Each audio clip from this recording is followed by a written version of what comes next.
Welcome to the June 9th City of Birchwood Village Council meeting. It's 6:45 and we'll call the meeting to order.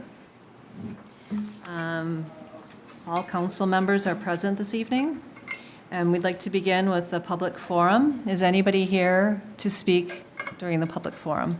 Okay, Barton, come on up. Could have made a bundle. Barton Winter, 15 Oaks Lane, and I know I've been up here a lot, and this time, well, part of it's dealing with the hockey rink. But okay, first of all, I spoke with the mayor today about the pothole. Really, it's the cutout for the water main on Cedar here near the stop sign and near the tennis courts, and I've been noticing that it's getting excavated out, and there's more of a drop there, so it's become very obvious to me. And one thing I've found about pothole repair here in the city is that it seems to take a long time. And I would just like to urge that I know that there's contractual council approvable documents in this agenda here and about repairing the potholes, but I think that these cutouts should be dealt with like very soon, immediately. We left one that was down below the stop sign, closer to the T down there. I'm not sure the cross street, but just below the hill here. And it was there for 6 months, maybe? Okay, so it was causing problems, and I know there's a very cavalier attitude maybe in other communities too about potholes. And I just was mentioning to the mayor that Grant Township, I spoke with them, they have an extensive area of potholes and poor pavement, and they just basically told me we don't have the money. But I'm a little concerned about, it says 24 potholes, and that seems like kind of a few, relatively few compared to what we might need. I just want to point out that Birchwood Avenue, going south, so that would mean taking a right from the stop sign here, appears to need extensive pothole repair. And I don't know if that's one of the ones that you're talking about dealing with, but it's come to my attention that one is obvious. So, the one that we have on Cedar has been, I think, significantly dangerous to bicyclists and things like that, and it should be dealt with quickly rather than whenever it's financially feasible or whether it's amenable to a more complete treatment of all potholes in the city. I don't think that's the proper way. I just had another thing to say, and that's, I've been dealing with Alan about replacing the lights, 2 lights on the far post down at the hockey rink. Okay, and I complained about it last December. And we've had a number of interactions, but, I just want to say that I think things are resolved, and I'm hopeful that they are, but I'm not too happy about the way that he's been dealing with me. And, it's a simple matter. Apparently, the city has approved that we would pay for the replacement of 2 light receptacles on the far post, the far light post. And the fact that he would not identify any specific time for this to get done, right? And I thought, okay, we're going to pay them money. But this is kind of an insider deal that he knows someone at this company, and now he's been telling me, even today we had sort of an argument about it, about that he cannot define any Barton, specific time, 3 and minutes he doesn't is up. have Could to. you please wrap it up? Okay, I just want to say that for him to tell me that it's not really my business, right? When in fact it's something that should be dealt with, and I'm hoping, he said now that he's going to get 2 light receptacles, and we're going to have a local, Scott Howe, who's also an electrician who has run the rink, to have him install.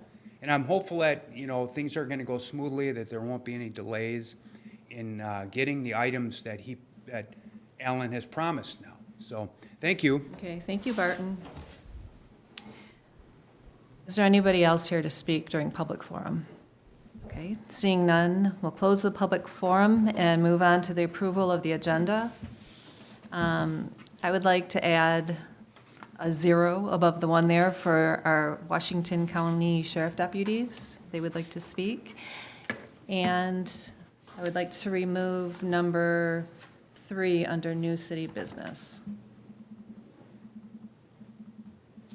Does anybody else want to amend anything on the agenda? I'd like to just give a quick update on the website design. Okay. 20.1? It can be quick.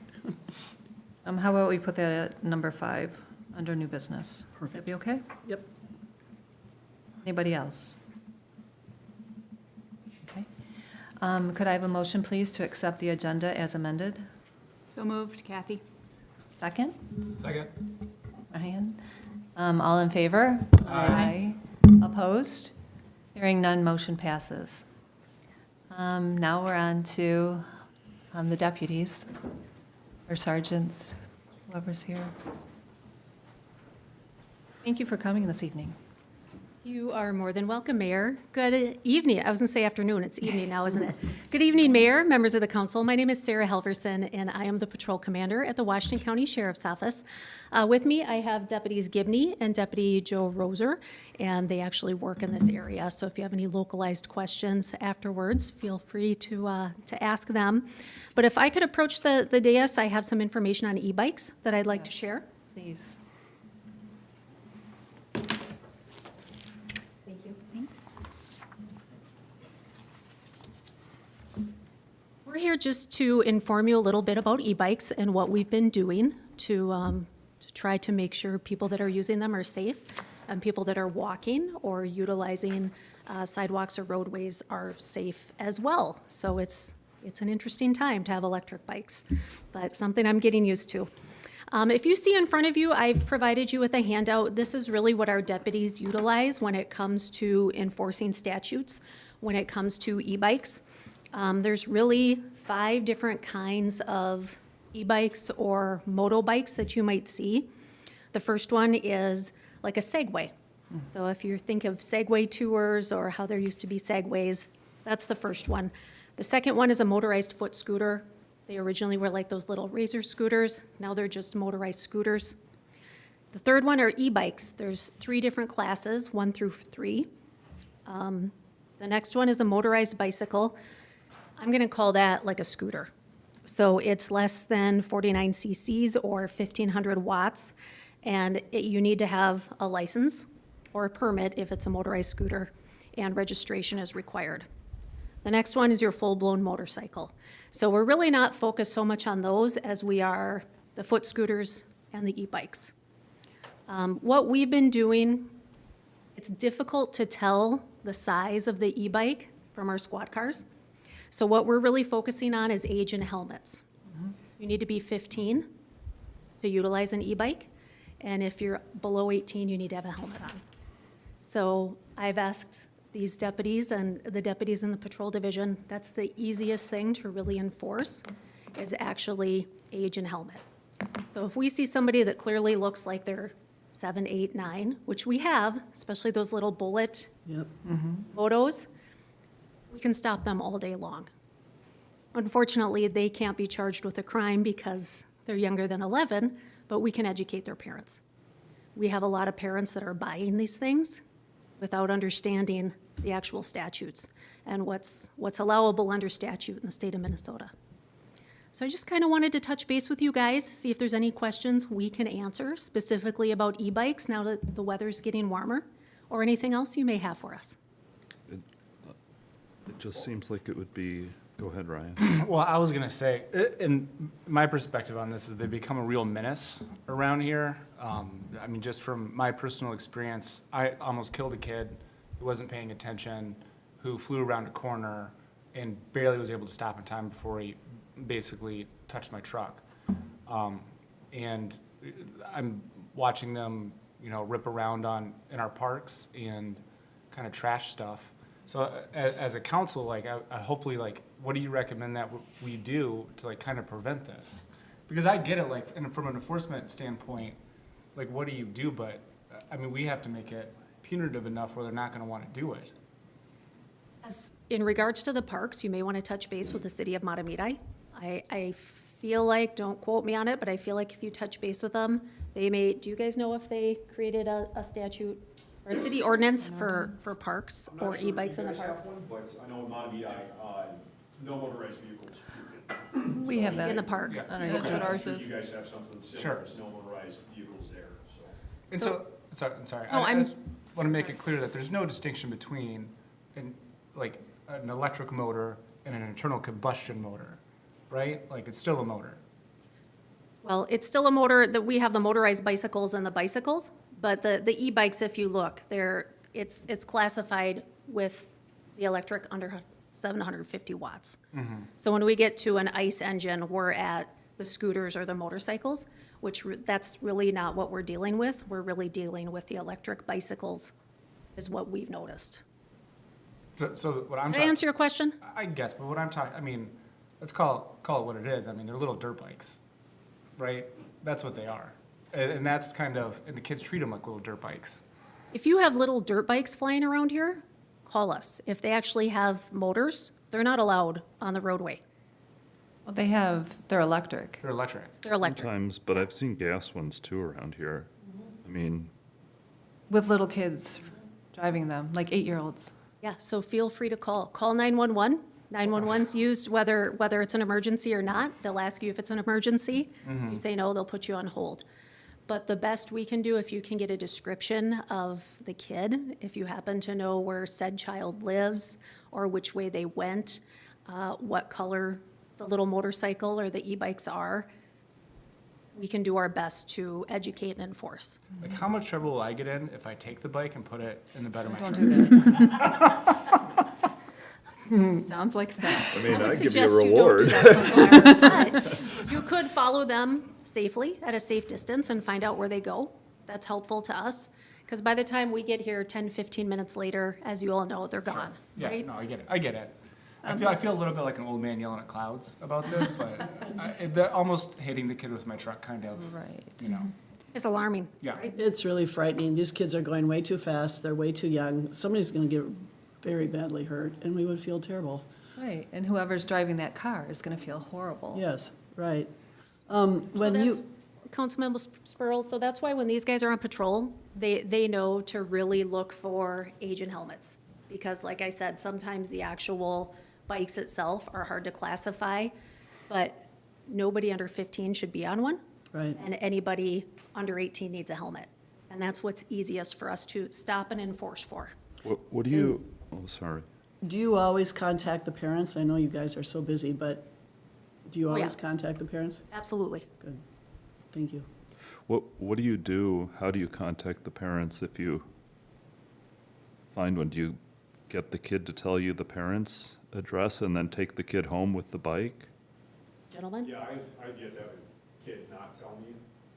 Okay, so you literally go to the house of the parent, Yeah. knock on the door and just say, hey, parent, maybe this isn't the best thing. Okay. Or call them, if they're 14, it's the middle of summer, both parents are at work, they obviously can stay at home by themselves. Just- I'm giving the parents a phone call. then. It seems like maybe we just should give our residents like this or a little bit of information, don't you think? And Mm-hmm. Yeah, then maybe, that's a good idea. You If you know, have a social media site, a lot of cities have posted this Yep. on, Yeah, on their I think social media so. site. Because there's a lot of parents that But- really are uneducated. If you go to the shop and want to buy your kid an e-bike, they're going to sell it to you and not tell you, what the statute is. the other thing I wonder is, I mean, is it worth just like sending a letter to some of the kids if we know who they are? I mean, you Or the guys. parents, Or the, probably, I mean, right? to the yeah, right, like maybe to the parents or something if we know, or, because I mean, the city could send a letter and say that, but it's probably a little iffy with a kid, isn't it? It's education, because, Yeah. you're not gonna pull a kid into the juvenile justice system overriding one of these things. Mm. It's really about safety. Yeah, well, that's why a letter is kind of nice, right? It's, hey, we can't do that much, but knock it off. In the notes, just to let you Yeah, know, hey. I definitely think an email would be good and probably, or a Facebook post would be good. if we'd Bridget added does a some nice time, it job would of be like those. a newsletter piece. No, we do have on our beaches, they are posted no motorized vehicles, so if someone has a motorized vehicle on our beaches, they should not. Same with our paths, like Ash Path, it actually has signs saying that, I think it's please be kind and walk your bike, or something similar. It's posted on each end. That one has been ripped up quite a bit with people riding through on bikes. And I don't think it's like dirt bike man-powered, so, So statutorily, e-bikes and the scooters are allowed on trails. okay. Just so you guys know that. If you wanted to be more restrictive, that would entail an ordinance, but they are allowed on trails. Okay. That said, we can put things up at the park saying, no motorized believe it vehicles is include on there. e-bikes and scooters, because right now, they might be thinking that that's a gray area too. So, Or we could add it to the ordinance in general. yeah. I'm okay if they walk them. It's just the riding on it. Well, it's tearing everything up. Yeah. Yeah. I mean, I think for Ash Path, it might be worth doing, because that's getting to be. Yeah, I it's mean, messy. normally, I think I'd say Kids come shooting it's on. not enforceable, but I do think, given what's going on in Ash Path there. They were down at Tag Schmidt's worth too, doing. in the field. And Yeah, the I soccer know, kids that's- play down there, so that's dangerous for the soccer kids then. All right, well, maybe we do an ordinance then. Yeah, quite a I bit. only can yell at so many kids. Follow them home. For your stalker. What city has handled this most effectively, and what have they done? So there's a couple of cities that I know in the county that have operated outside of the statute, where they have modified ordinances. One is the city of Woodbury, and again, I'm gonna have to check with Matamidi. They were talking about it when I presented to their council end of last summer. And again, it was specifically to their parks, because they were all over the parks. So the city of Woodbury as well, is they're not allowed in the parks. Have any cities done a campaign or a communication blitz on this that you know of? Yeah, if you look at Facebook, unfortunately, that's what I see. So I don't know if they've done anything in written communication that goes out in the mail. But as far as Facebook, I've seen campaigns from a lot of different cities really trying to educate. Because again, seems like there's a lot of parents buying these without the knowledge of their children are essentially violating state statute and not being safe. Right, thank you. I think Blaine has actually enacted something as well, just to the west, that goes beyond the state. I don't know what it is, but it's out there anyway. Obviously, that's Ramsey County, but Yeah, and In the event it doesn't have pedals, I assume you are telling any kid that they're not allowed to ride them in general, because they need a license. some of them have pedals and some of them don't, Well, especially in the event you're looking at them, when you're saying you can't tell, if they don't have pedals, they would Class qualify as that. Class 1 through 3, some of them could have pedals and some of them don't. So that's why it's I so guess 3, difficult to 4, look at 5. one and try to figure out what it is. The motorized ones, they aren't allowed on trails. But again, these are larger, we're talking about traditional motorcycles or like a spree scooter, right? A smaller scooter. Those need to be licensed and registered and ridden on the roadway. So if they have a license plate on their bike, it's probably shouldn't be on the trail, right? That's correct. Okay. see that, Lisa? No trips. Can I say something? I've been a volunteer on the Gateway Trail, and I've been speaking with the DNR, and I've seen a few people without pedals, and they're not allowed on the trail without pedals. They've taken the pedals off their e-bike, right? That's my understanding. So do they have pegs or are they just like floating Yeah, I along? think they have pegs. Okay. They must have pegs. And you'll see some of those, especially those little bullet bikes. Right. They don't have pedals. Those aren't allowed. It should not be on those, and they're not allowed. Really, they need a helmet on, and they would, we'd have to look at the little bullet bike, but they shouldn't be out there. What are you guys seeing as like injuries from these things? I've heard from different people in different industries that it's just skyrocketing. We had an accident in Hugo, I can tell you that, on the Hardwood Creek Trail. Aside from that, have you guys heard of any accidents with e-bikes? Around here, no, and if anything, usually too, it's, I think, at least when I'm working, I believe I've seen more pedestrian versus vehicles than e-bikes. Not that that's good either, but it's just what I've seen. But please, call. That's really what we wanna, sorry, Henry, call us. Don't feel like you're bothering anybody, because it's a quality of life issue and a safety issue, and that's what we're here for. Thank you. Go ahead, Henry. No, I was just something to point out too, looking at this graph. Anything under that 49 cc, like the motorized bicycles and everything less, those don't have to have a license plate on them. Obviously, the motorcycles and above, anything over that 49 cc do, but oftentimes, what I've seen around here is those motorized bicycles, those are the legit, I don't even think they have pedals, they just have pegs and they're fully battery powered. Those don't have to have license plates, but they can be ridden on the roads, but they still have to be treated like a bicycle on the road. Headlight, tail light, helmets, all that stuff. So you will see those, and then obviously they do have to abide by all street laws as well. They have to stop at stop signs, they have to obey the speed limit and everything like that. So you will see those. But you have to be 15 or older to be Correct. on those? Yep. Okay, correct. Correct. And they don't have to get any sort of license or anything, right? They should have to get a moped permit. Yeah. They this do? one, Okay, Henry, perfect. They do need license and registration. Oh, they do? Neat, okay, never mind. Learn something new. So they should have See, anything. I'm telling you, it's even confusing for us. Yeah. Oh, yeah. Yeah. Because of all of the different classes, the different looks of them. But that's why we've really directed to focus on age and helmets. Because that's clear across all classes of these in education. It feels like the technology, or the laws haven't caught up with the technology. Because when I was 13 and I had one of these, I would be doing all the things the kids are doing around here.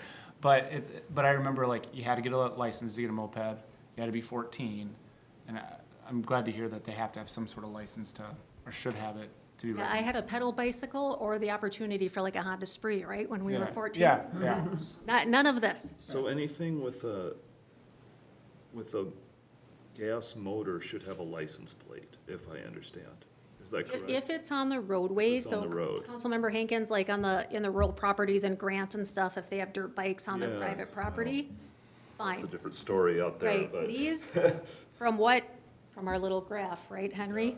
It's, I mean, people can operate whatever they want on private properties, and maybe we have a loophole in our trail, but just as a matter of thumb, it seems like if it's got a gasoline engine, if it's on a road, it should have a license plate, and that, I bet almost none of those, I mean, that seems like a big clue there to me when we see these motorized things. you are correct, sir, but Yeah. we're seeing as mostly electric.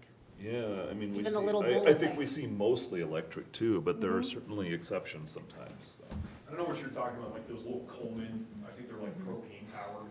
You can pick them up at like Fleet Farm for a couple $100 or something. That might Tiny- be, that might tiny be what it ones, is, yeah. yeah. Propane I mean, it might not be They're gas, it might be Coleman brand, propane, yeah. yep.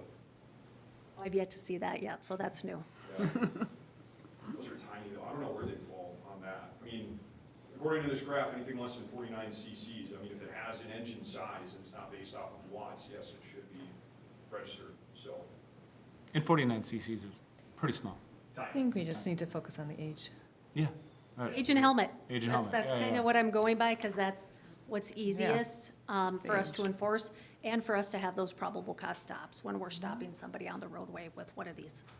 I mean, that's pretty easy. If you're under 15, you can't be on an e-bike. I mean, that's the majority of people I see on them Right. is well under 15. That's right. So it doesn't seem like, they're But you can be on a probably scooter or a Segway.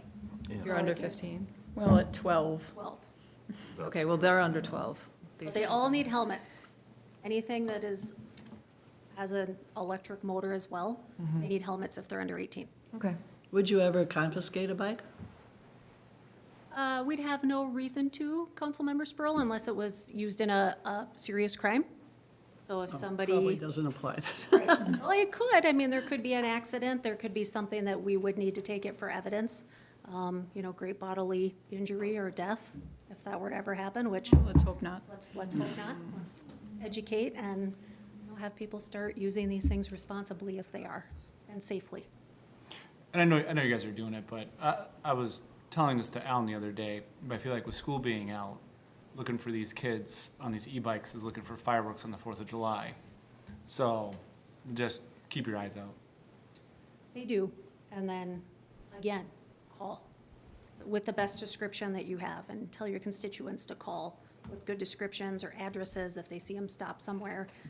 That's what will help us, instead of showing up 10 minutes later and they're gone. Yeah. Thanks for coming. Yeah, thank you Appreciate so it. Thank you. much. One last thing, and Yes, this sir. also comes from a resident, and there's a concern about kids, I'll just call it generously joyriding on golf carts and other contraptions. And so what would you guys say to seeing that cruising through town with obviously underage people playing on golf carts? That was the concern from the resident. Well, they shouldn't be if it's not allowed by city ordinance, where, like down in the lower St. Croix Valley, we have a city that allows golf carts along the river as long as they have a permit, which is produced by the city. They shouldn't be on the roadway either. Because they're not legal for road use. Correct, Even if they're of age to be driving. correct. They need to be licensed and registered, which golf carts never are, so. Got it. So that came from Right. local resident who's been seeing them actually on Oh, Wildwood. yeah, they go back and forth on Main Street all Birchwood. the time. So Okay, message to everyone is if you see something, call these guys, and if you know where the cart came from, let them get a knock on the door. And again, you can call 911. So that's, Non- I'm not used to doing that either, but now we just call 911 for everything, and they'll ask if it's an emergency. thank you. Thank you for having us. Important. That's good information. Okay, next on our agenda is Mr. Randy LaFoy and Ms. Lisa Rietveld on behalf of the SCC with some updates.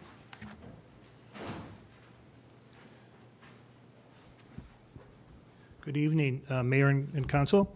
I'm Randy LaFoy. I'm currently now the Vice Chair. Last time I was here was the Secretary of the Commission, but I'm the Vice Chair now.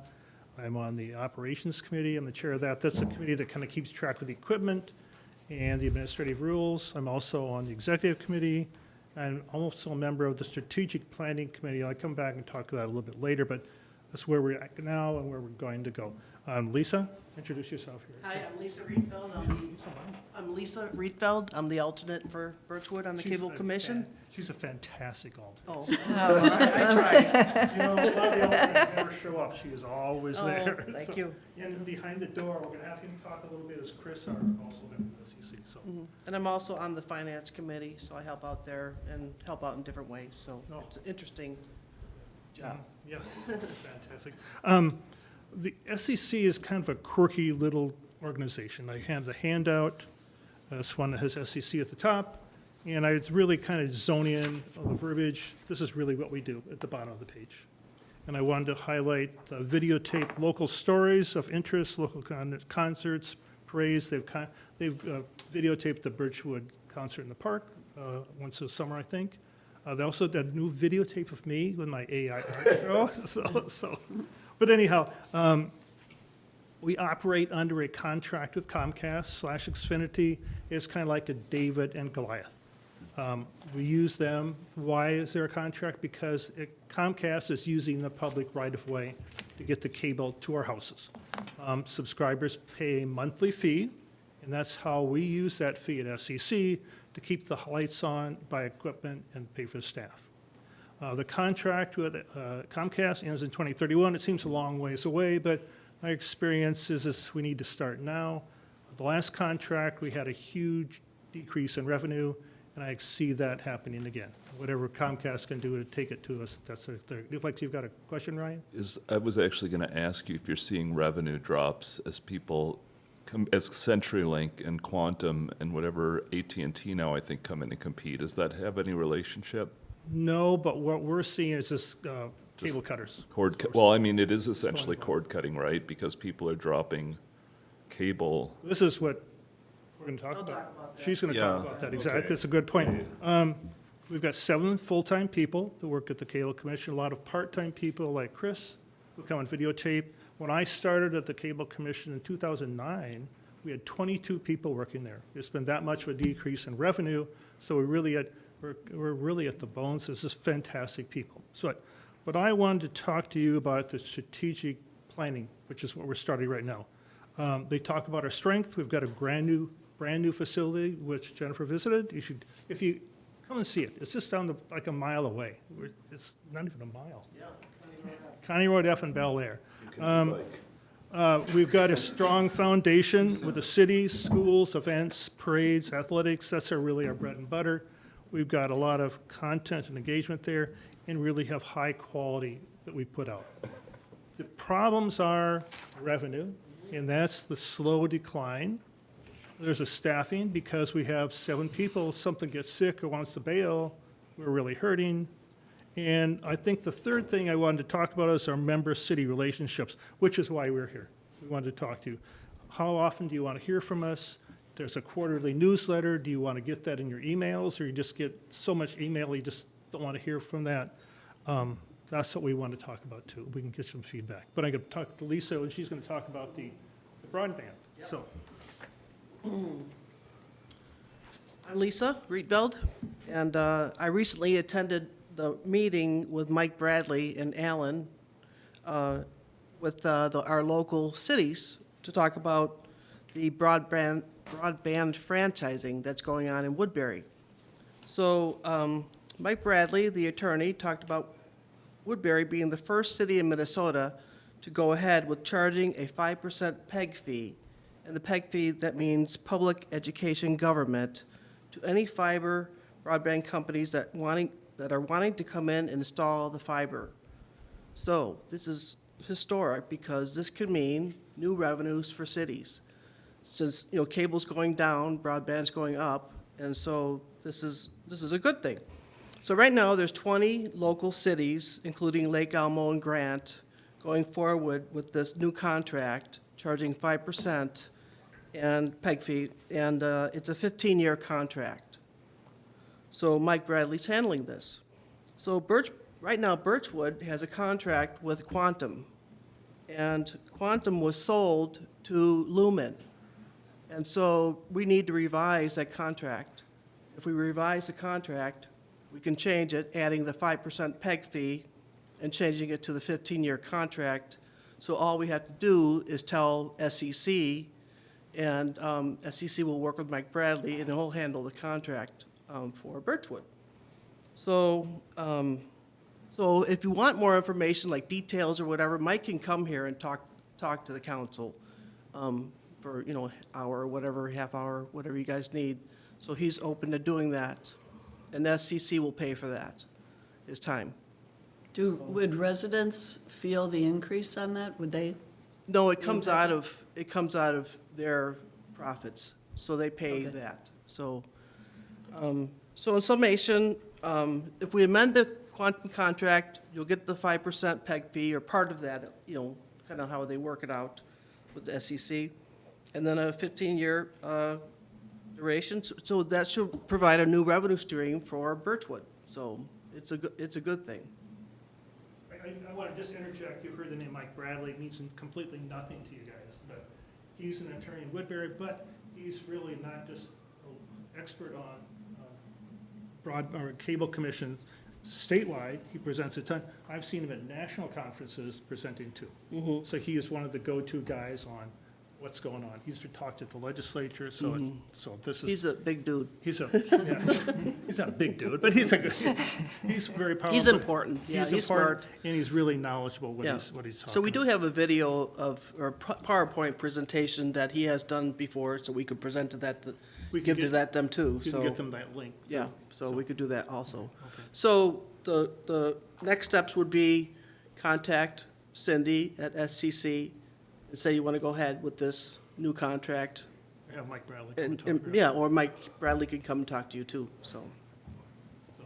All options. So if I could get, we could get some feedback from you. How often do you want to hear from us? Really, once a year? Is that enough for you guys? I see some shaking your head. Would you like that quarterly newsletter? One of the problems with the quarterly newsletter, there's 7 people, and they are doing so much stuff. Quarterly newsletter sometimes become a biannual newsletter. But it's that's okay? Well, yeah, it's something that you can find out what's going on. Something you can find out what's going on. And then just be sure and ask us too, for goodness sakes. Especially with the strategic planning. Like I called Hugo and I called Stillwater, and it's like, Stillwater says, we've got 2 years of money left and we're out. So it's everyone's getting, interesting, Birchwood and Willarney have the highest percent of cable because we all live in a forest. and no one can get anything else. So that's what we've got, so. So Chris, come on out. I want him to talk too. There he is. This is a serious guy behind the door, so.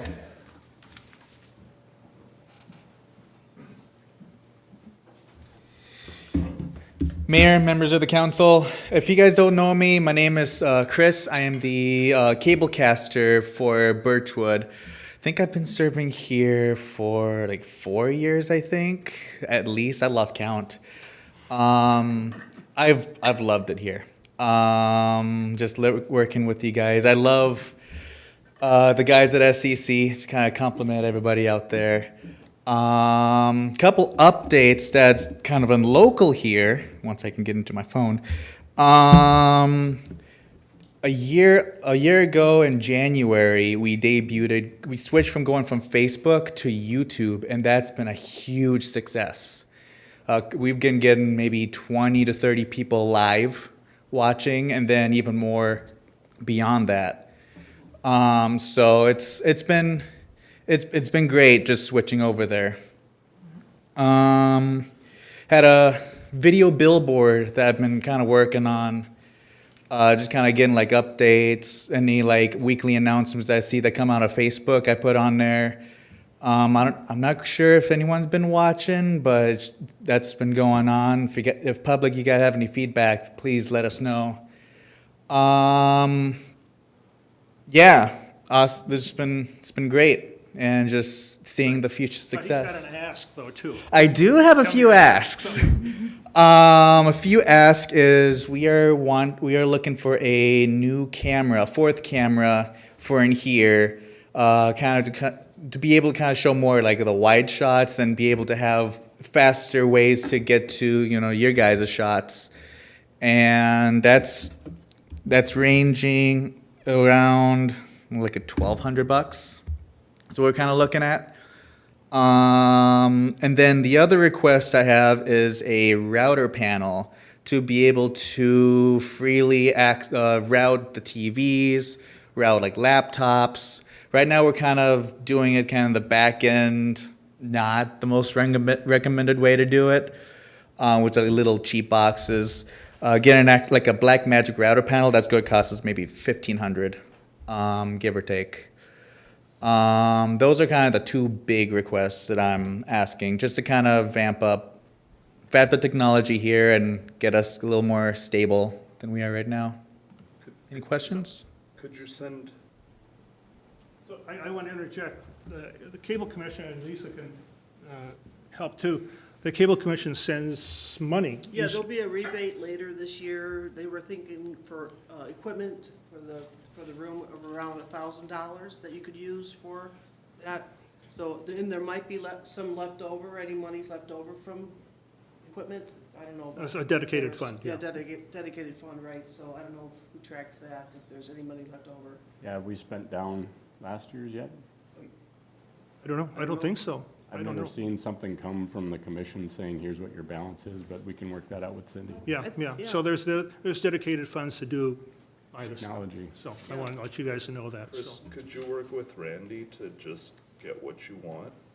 Sure. And, I mean, just bring it to the council in an agenda item? Sure, we'll do that. Okay. Absolutely. Yeah. Absolutely, yeah. Mhm. Sure.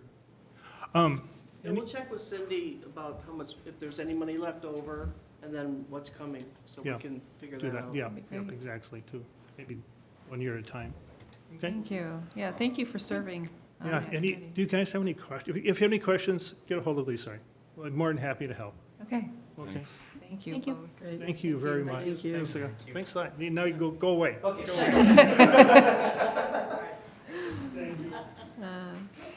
All right, next on the agenda are Shari Salzman-Hankins and Shelley Dropkin, who are going to speak on behalf of the White Bear Lake Conservation District. Hello, I am Hello. Shari Salzman-Hankins, and I am one of the representatives, and this is, Shelley Dropkin? and we are here to do our annual report of what the Conservation District has done with your dollars that get put to us every year. So the first thing I would like to talk about, we've done a couple of volunteer events where we kind of all gather together and try to get the community involved, where we try to do things to clean up the lake, whether it's the right before the ice out event, we have the lake cleanup on the ice, and then we also have a summer one as well that we do around Manitou Days. Last year we did around White Bear Lake Park, and we got about 40 pounds worth of trash that we picked up just in one park. So it's kind of crazy how much trash there is out there. And this year we are sponsoring another one at 10 o'clock at Matoska Park. If anybody in the community would like to join, or even if anybody wants to go to a local park around here and pick up trash for a half an hour, because we will find it. And I want to remind the council that we do provide one swimmer's itch treatment every year for the community. So if we start to get reports of swimmer's itch from a couple of the beaches, we can look at that and try to get that taken care of, because nobody really wants the itch. So a couple of things that we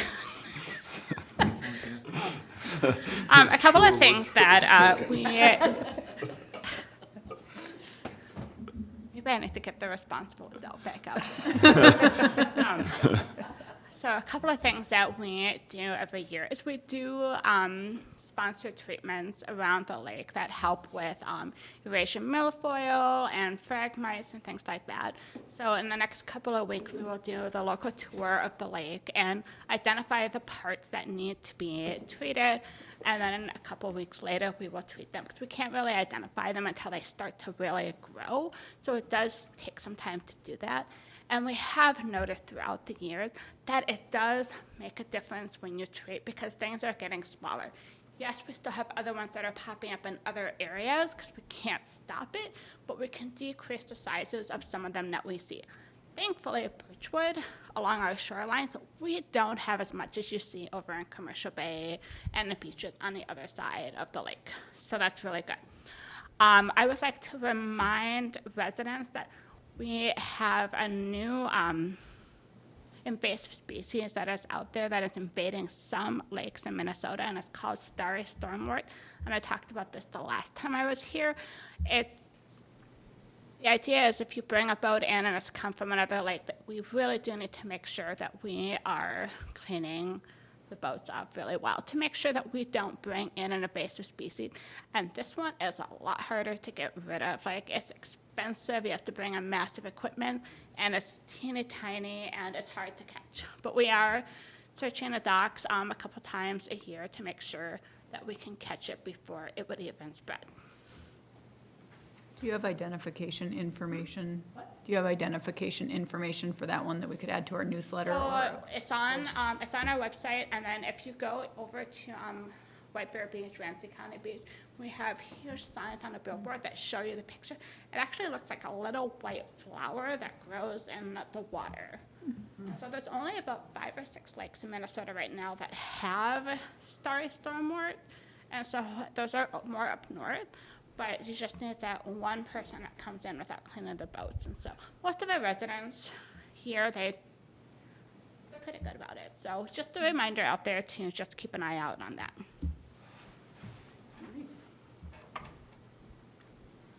So a few other things that have been happening. The 2024 White Bear Lake Youth Study was completed in collaboration with the Blue Water Science. And the final report was accepted by the board in October, and then a public presentation was conducted in January 2026. Another item in terms of accomplishments, we granted the Ramsey County Sheriff's Office with supplemental law enforcement funding. The RCSO enforcement services resulted in 108 boat safety checks, 22 assists, 7 written citations, 10 written warnings, 100 verbal warnings, and 6 tows. And so certainly encouraging safety procedures is something that we continue to want to reinforce. Additionally, we've provided lake users, area residents, and lakeshore property owners with White Bear Lake Community District information. lake use regulations, water safety topics, and low water and conservation measures through the White Bear Press quarterly publication, The Laker, the White Bear Lake Community District, Conservation District website, Facebook, and Instagram. And we've developed a constituent complaint form and process versus having them kind of handwritten. We want to have something that's a formal structure by which people can bring their concerns forward and have a more formal process. What I'd also like to mention is I've in particular been involved on the hiring committee for the replacement of Shari, who's going to be finishing up her term with us, I think at the end of July. And so we have Jody Savage, who is on the lake in Delwood, we went through a number of candidates, and she's a person that's been chosen. And so she and Jody are working through a transition process, and we're delighted to have Jody on board and really appreciate Shari's many contributions to the Conservation District. And I just want to say it's a pleasure to work with Shari and to be on the Conservation District, serving Birchwood Village. Well, thank you both for doing that. Thank you. So going forward, because we have the lake study, we did the lake study, we presented it to the public. So the next stage is to now create a lake management plan.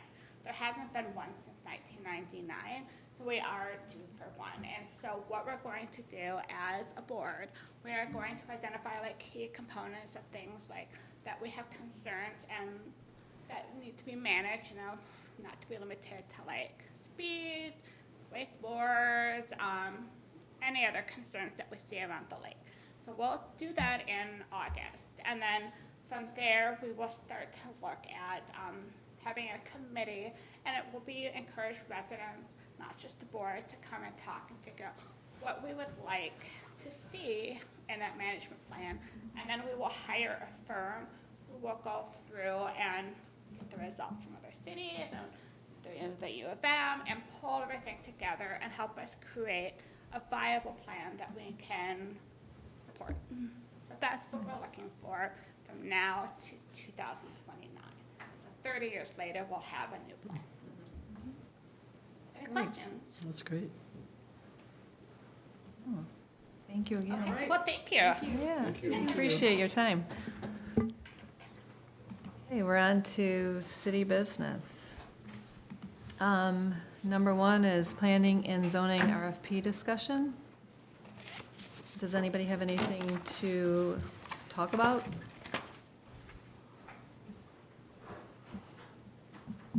Anybody?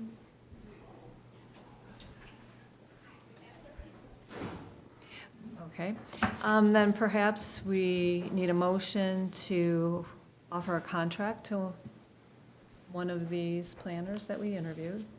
Just to recap for the public, we had three apply for the planning position. That would be Ben Wikstrom, who's our current planner, Scott Sayer, and the Falls Agency. Afterward, Ellen did a quick poll for us to respond to, deciding, ranking who our favorites were or whatever.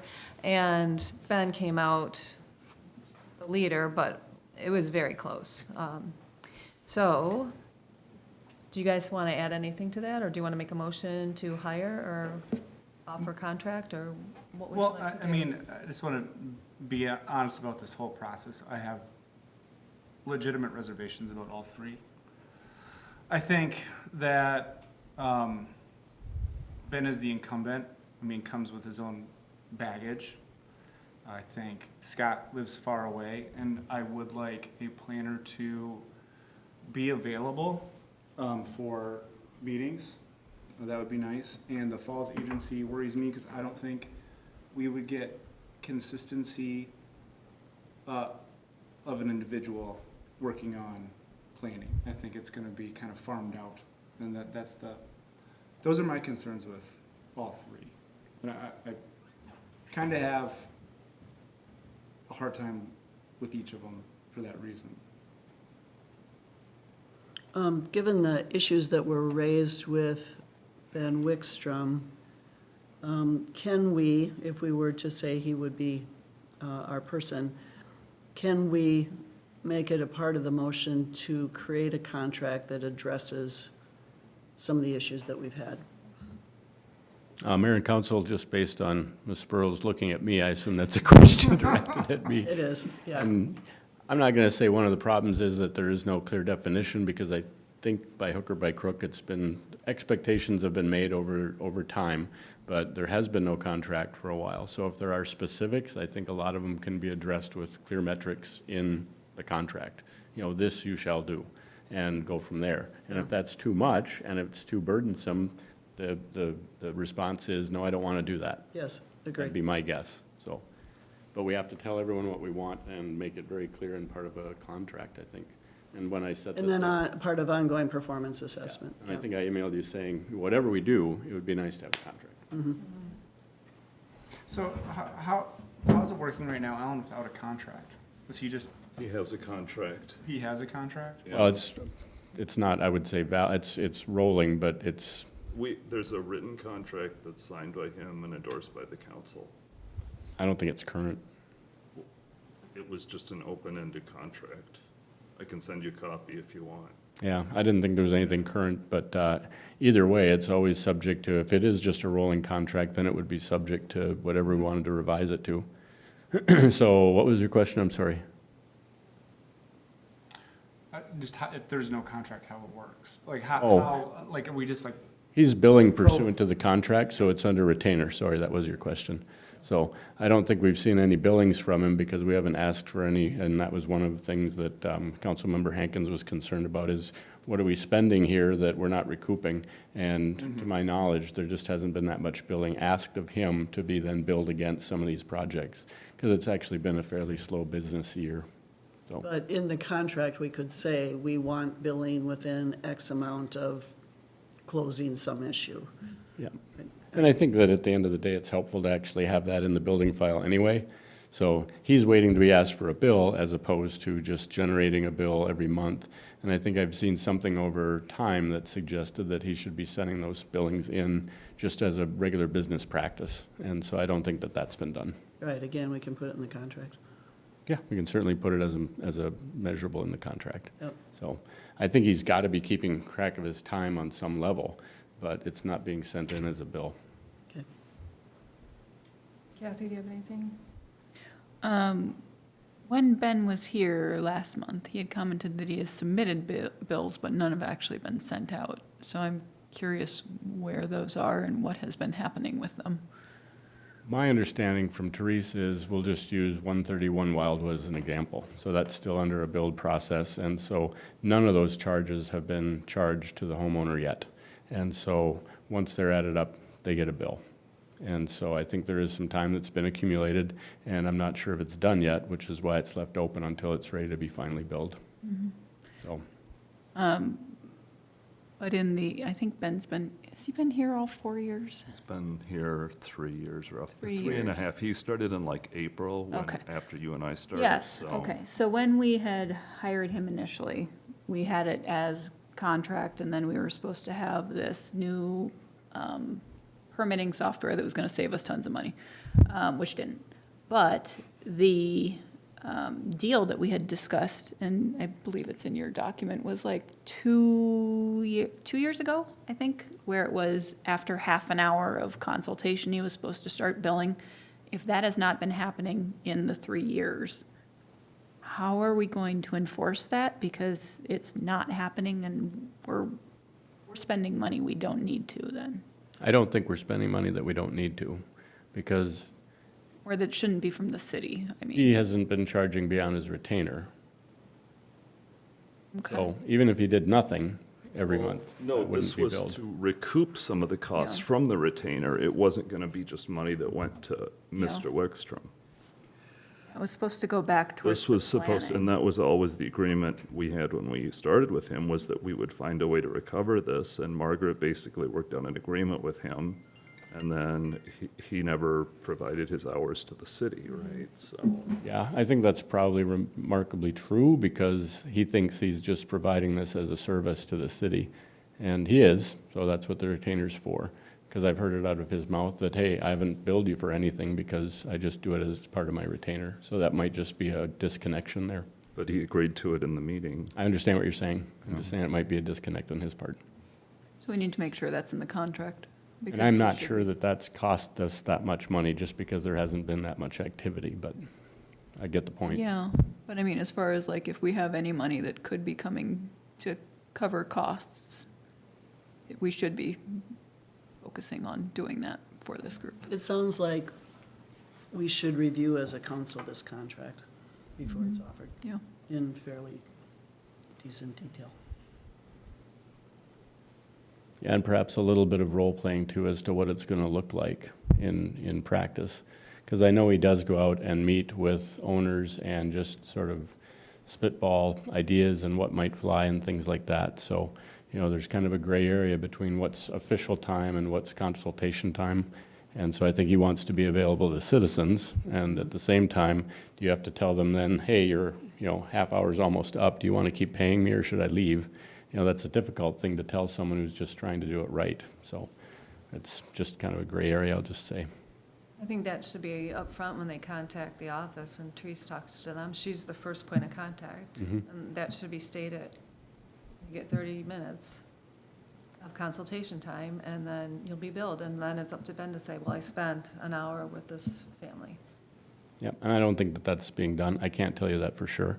But I do know that he goes out and meets residents. There's another resident that wants to do a landscaping project. He'll be meeting with them this week. So I don't think it's his intention to, put him on the clock. Yeah, well, if that was part of his contract, he needs to be doing that then. Ryan, we know how you feel about Ben. What would your solution be? Like, what would your planning, who's your favorite? I mean, I thought Scott did a good job. I'm basically open to anybody. I can't support a planner who falsifies planning commission findings of fact when presented to the council in order to get a variance through. So, I thought Scott did a good job. I'm fine with that. I don't think that, beyond that, I think I said what I needed to in the memo, and I'm, to a certain extent, I may have to just, disagree with the council, but I think we need to move on from this a little bit. But I think that, to me, that's a major issue. It's a major ethics issue. It's a significant liability from the city, and I think it's part of a pattern. But it also looks like there's a lot of discussion here of ways to retain Ben. I don't think we can contract our way around an ethics issue of that nature. But, I think I said what I needed to say in the memo, and I think I'd be willing, if we came in with a different planner, to do a few work sessions, go through the codes, explain things to people, how they work, why they do. There were extensive findings documents that we put in as we revised the code, but I don't think I need to say a whole lot more, No. so. I'm just curious, okay, if we go with Scott, then how would that work with him being 2 hours away? I think a lot of this can just be done via Zoom. So, Planning commission Planning meetings. commission meetings can basically be done by Zoom. And the fact is, we haven't had great attendance at some of our critical planning commission meetings either. And Ben isn't much closer than Scott is. So I think it can basically be done by Zoom. I think you basically would schedule one day a month. What's that? Sorry, Two there were bikes just went two bikes. Call the cops. I'll call 911. Yeah. I think you would, Sorry. the way I would work this, if we were gonna really work through this, is you would schedule 1 or 2 days a month, and the city would basically pay the mileage on those days for Scott. He would come over, deal with any of the projects that needed to be dealt with, and then the hourly payment would be on the homeowner. I don't think that would be a whole lot different than Ben's retainer. In terms of the fees for Scott, I think we would have him come over once or twice a month, maybe on an as-needed basis if it's not that much. I think a lot of the planning commission and council stuff could kind of be done via Zoom, and I think that would be probably effective. A lot of this stuff is kind of done by phone anyway. I think it would work just fine. And I mean, personally, he struck me as, he seems to understand findings of fact. He understands, that we have to kind of make sure we're consistent with zoning. you know, I saw a lot of things there to like. I guess you know, it seemed like, I mean, I do share, I think it's not an illegitimate concern, and I share it with Ryan a little bit. I also think that some of the one-person operations, and I think we see that with Ben, and I think, you know, that may be a little bit of the case with Scott too, is, you know, they just, when they have something going on with their day job, they just don't show up. But to me, kind of that combination of basically falsifying the planning commission findings and not showing up for those appeals meetings were through the ceiling deal killers, because those planning commission appeals are basically, that's a pre-litigation proceeding. And for the city to be undefended in those cases, somebody has to be able, has to figure something out there. So, and, you know, I want to just, you know, it seems like people have been trying to make this out into an interpersonal issue. What I can say is some of the appeals that I saw with the Drew appeal and the Mahoney-Herod appeal, like those issues that we're seeing where codes aren't being followed, and we're just kind of saying, oh, this isn't that important, we're gonna waive this for things. Those are the things that got us into trouble on those appeals, and it's been personally frustrating to me to see, you know, oh, we'll waive this code or we'll let this go. And then, and I don't think other council members necessarily see it that way, especially if you haven't been through an appeal. But it's hard to say, oh, let's go back in time and do this all right, because we can't necessarily do that on these things. We can't necessarily fix them after the fact. So it's, to me, it's, you know, I know there's a cheaper option, but I think ultimately the time and expense that we will spend in defending ourselves against sloppy zoning will be worth it to do it right in the first place. So I'll stop there, I think, unless somebody has more questions, so. Does anybody else have anything else to add? Would someone like to make a motion then? Would we do, it would be through motion, correct? To I'll just extend remind the you guys that contract? you're under no obligation to make a decision tonight. You have a planner, you have a contract, you have a Well, deal. this has been going on. This needs to end. I agree. I'm just saying, you're welcome to think about it if you want, No, otherwise, we've you been know, doing the this motion would simply be to prepare a contract with whoever you want to suggest. Right, so let's have a motion. I will move to appoint Scott as our planner. And Second? I'll second. Okay, we have a motion second. Any further discussion? So what we're saying is that the vote was simply informational. The ranking was The just ranking. to see where everyone was at. Yep. So first, second, third choice. And we saw that it was so tight. Yep. That's what we saw.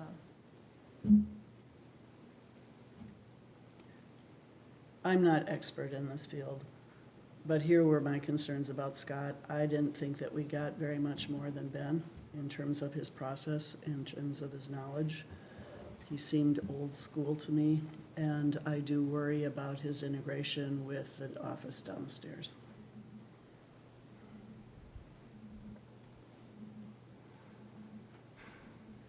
I liked Scott. I thought he did the best job as well, Ryan. But again, that team, they seem to be working well together. Scott, Marcus, and Therese, and Jack. I mean, Ben. I mean, Jack, too. No, Our when you building said inspector. I did. Scott, as far as the person. Oh, I'm Or sorry. working, you meant Ben, right? Marcus, Jack, Therese. Marcus, Jack, Therese, and Ben, yeah, Okay, sorry. it's all right. And that would be my only concern. But I will follow your lead on this.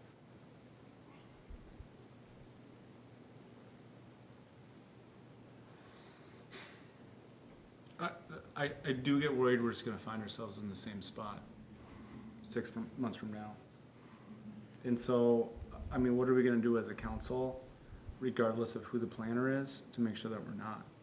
I mean, I think we need to hold some sessions, basically, to introduce the codes and to explain it to people.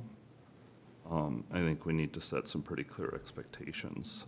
But I also think, you know, we need to kind of lean on Jen here a little bit to accomplish what I wasn't able to hear, which is we have to have a city planner who will follow our codes, right? And we basically don't have that. And I think that, you know, my experience with Ben has basically been that when you would talk to him about stuff and ask him to follow the codes, he would claim that he was doing it and he wouldn't, or he didn't understand it. I mean, I think we at least have a good shot with Scott of having somebody who, you know, kind of understands the stuff. And, you know, to me again, the ethics thing here, the ethics issues and the not showing up for the appeals is really disqualifying. So, but I mean, I can commit to, like, maybe, you know, what we probably do is just have some planning commission meetings, and I can commit to just kind of going through the codes and trying to explain it and explain some of the history of that stuff and how we've generally applied it in Birchwood and how it works. So that would be my offer. Okay. So kind of some of the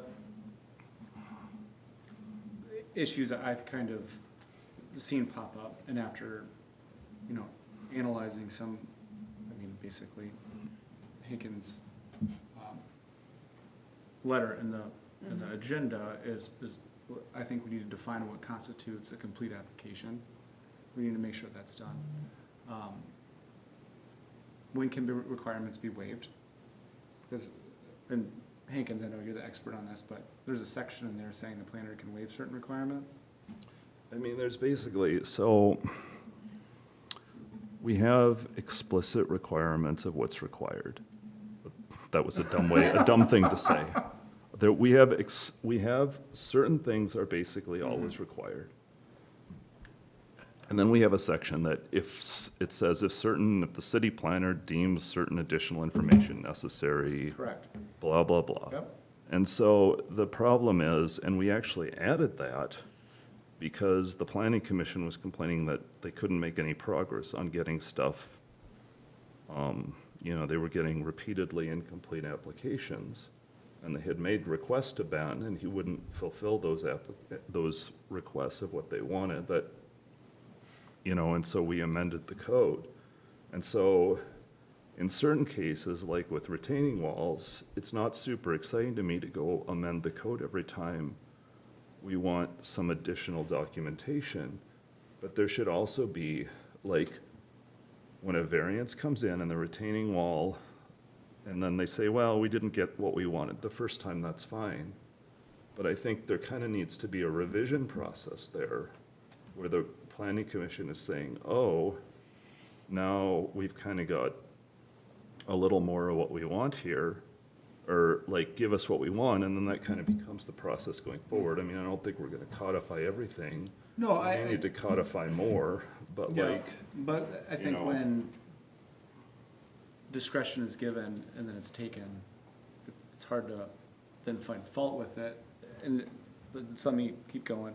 And then as far as missing, you know, appeals meetings and such, I think we then need to make sure that as a council, we're defining, you know, expectations for meeting attendance.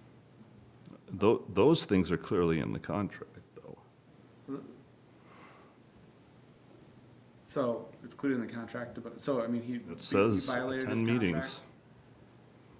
Well, I mean, I don't know that it comes down to a point where you could prove a breach of contract, but to me, not showing up for a planning commission appeal is a pretty, I mean, that caused us major problems in terms of how we were handling zoning in the city, and Do we it know was why he basically- didn't show up? I think he was at his other job. So, but that's, you know, anyway, I'm sure, like, he was doing something else and had a different obligation, that was all, but, like, not to let us know in advance and just not to show up was, I mean, in We that case, you'd talked to want him your about it? attorney. And when was- I mean, there wasn't, this was on both of the most recent appeals. He didn't show up at the planning commission for either of them. And he just, at the end, he just said he was at his other job and was caught in traffic and, you know, could have pulled over and whipped out a Zoom meeting, but, you know, we just, at a certain extent, I think there's a line on The Simpsons at 6 o'clock, it's go time or something, Marge says, right, for dinner. I don't remember the exact line, but that stuff, it's kind of like if your planner isn't there, you know, there's not much you can do other than work through, other than try to figure it out on your own, so. So, You know. I mean, like I said, we're a small town, right? We're not getting, you know, a city planner from New York who decided to move to Minnesota, you know, or anything like that. So I just think that it's incumbent on us that we're like defining these things. I don't want a city planner to say, oh, it's okay to wait, you know, 3 weeks to respond to something. So I just want to make sure like the expectations are laid out that we have. And a problem that I've seen is, and I've been frustrated with, is it is hard to decipher the plans when I'm like, this doesn't look like a complete plan to me. I don't know what's going on. And so it's like, I don't ever want it to get to me in that state. So as a council, I think we need to do a little work on making sure that we're putting things in place that stuff's not getting to us until it's complete. It shouldn't be getting to the planning commission that way either, because it Correct. constitutes an incomplete. Yes, exactly. And it happens more often than it should, for sure. The only thing I can speak of is the last few meetings I've been to, like this CUP, it did come in complete. And I don't know if it's changing now at the beginning with Therese. Could be. She's kicking it back. But you can look in your packet, all the information that they submitted to the planning commission is in the packet, but. And it could be the And person I is don't know anything other good than too. that one, 'cause I Looked didn't like it really. was missing stuff to me, but. Oh, really? What did you think was missing in that It one? was missing, well, I don't, do you really want to go through that? No, right no, now? I'm not sure no, this I is the know. best. Okay, that's I'm fine, not that's sure fine. this is the best Okay, there's a way. motion on the table. Any further discussion? I can tell you why I would switch to Scott as far as personally. Ben also does live far away, so as far as getting to meetings, we'd be in the same boat for that. But as far as the thing that you disliked about him was actually what I liked about him. It was his experience and ability to keep track of time frame, which we haven't had it as badly in the last 2 years as we did before, but we would miss so many. Or have to have special meetings to come in because we had gotten so close to missing deadlines where people were automatically going to be approved for items. And that shouldn't happen if someone has a schedule. So it was bizarre as far as the number of items that we either had legal issues where we were being sued, and we haven't had one of those in a really long time. Right. But It hasn't been our experience. it hasn't been yours, No. but he was in charge of those, and it was one of those things that's like, well, that's not great. We've gotten better. But I think a lot of that has to do with our staff, not the planner. So I don't think our staff will have any issue working with anybody. The fall agency just seems too expensive and large for the community of our size, where the cost does not offset the activity. So I felt that of the two planners that are kind of in the size range that I would anticipate, preferred Scott just based on, I would like to see consistencies, and then he has more experience in general in planning. So I was thinking that that would be a benefit to us because we're doing the paperwork. He's doing the planning portion. So that's kind of where I was leaning. I mean, to be honest, I think I could get behind Scott if I had some assurances that he would be able to make it to planning commission meetings. And to be honest, this is just from my personal experience. Went home at the pandemic, worked at home for 5 years, and didn't realize how crappy Zoom meetings were until I went back to the office. and how much more productive they were in person. Oh, mine is opposite, 'cause when I am in the office, people come to ask me questions in person, which means they're dropping by, whereas on a Zoom, I can just turn off. What I noticed about, at least where I work, about, Teams meetings, is that in a Teams meeting, everybody is doing something else in the meeting. That's why they're great. So, I do think that's very important, and as long as we can get those assurances, I think I could get behind Scott, to be honest. But, I don't think we can call him right now and be like, hey, can you make sure you can come in? Well, if it's a negotiation, you just tell me what to put in it. And again, if he doesn't want to do them, then he Then we doesn't want to do them. change. I would just put into a contract, make it really explicit, shall attend every planning commission meeting where a variance public hearing is being held, and every appeal and related matter where a public hearing is being held. And if he can't, then he has to provide somebody of similar experience to come in his place in an emergency, right? And as far as I'm concerned, once you guys take your vote and make your decision, then I'll take the inputs as far as what the negotiations will be. So let's make the decision first and then the terms. So again, you've got a consultant. It's not like anything's gonna happen that's dramatic. You're not looking for someone, you have someone. So this is a replacement someone if what I'm hearing is accurate. And so we'll just start the negotiation and see where it goes. That's what's happening here. I do think, Alan, that you'll have to be very involved in managing his entry into the office downstairs. So, Yeah, he said he was not familiar with the permitting software, but he's familiar with permitting software. So I think it'll be an easy, up, in. And so I assume there's a tutorial somewhere that will actually take you through that process. Teresa's very good at the input. This last cup that came in, we won't talk about it, but it was a little bit more coordinated, right? It came in, it helped that it was a resident that was just doing a small project, but it immediately got farmed out to both the planner and to the engineer. And Marcus is the one who basically upscaled it to a permit as opposed to just a simple landscaping thing, just because we figured out how much was being moved around. And so that kind of added to the complexity of it, but that's how that should work, right? Planner, engineer, and it's always gonna be one or the other, and sometimes both, that are gonna have to, approve it. And more importantly, to your point, Ryan E., is the completeness, because that's on a time frame. Right, you only have so much time before it's deemed complete, and then you just have to deal with what you have to deal with. So by the time it gets to a planning commission, it's very hard when they say, we'd like to see something else, without sort of slowing down the process, extending your time to act, that sort of thing, and then it has to be reasonable. It has to be germane to the question, so there's usually a lot of nuance there. And I'm gonna ask you this, and if this is out of line, let me know. And I don't want, if you don't feel comfortable doing this, but if Ben is an integrated part of the staff, and we went another way, how would the staff take it, and kind of what would your feeling of how they would feel about this? Just because I do feel like I want to take, I wish they were all here so I could ask them, but like their point of view in our decision. You're just talking about downstairs or Yep. the planning commission, or?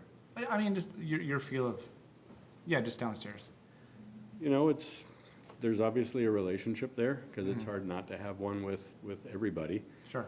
But, people move on. So, Scott was here for a very small period of time. Obviously, Rebecca was here for a while, but, people accept change. And so I don't think anyone's gonna be, prejudicial against a new person coming in, certainly not in that role, right? As long as they're willing to learn and learn the Birchwood way, then I think that we're gonna be amenable to whoever comes down there and says, I'm here to work. So, I'd like to, at least if you're inclined to pick Scott, and he might be watching, he might not be, but I would hope that there'd be some flexibility with the mileage charges, because that obviously is fairly taxing, and he's probably twice as far away as Ben is, but I know that Ben doesn't make a mileage charge either. So hopefully that's something that can go into the negotiation. Where's Ben live? I don't even know where Ben lives. He's St. he's in West Bonifacius. Metro, like Watertown. That's not a place. Victoria, someplace out that Way way, northwest. or western Hennepin.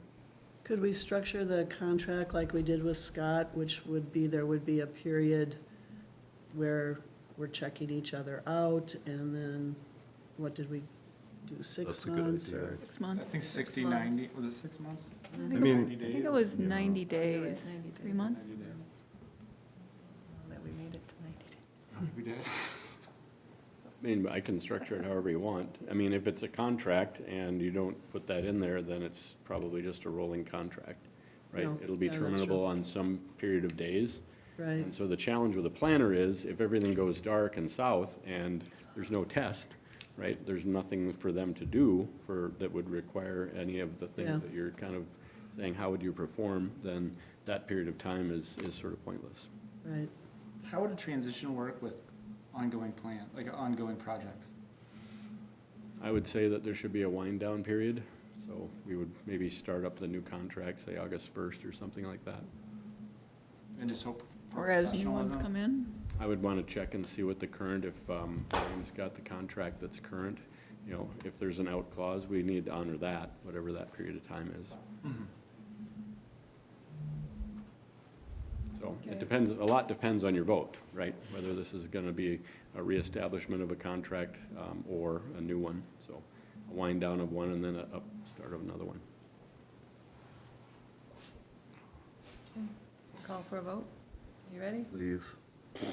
Okay. All in favor of offering a contract to Scott Sayer? Say Aye. Aye. Opposed? I'm going to abstain. Can I abstain? You can do whatever you'd like. So- Abstain. Okay, so we have 4 ayes and 1 abstain.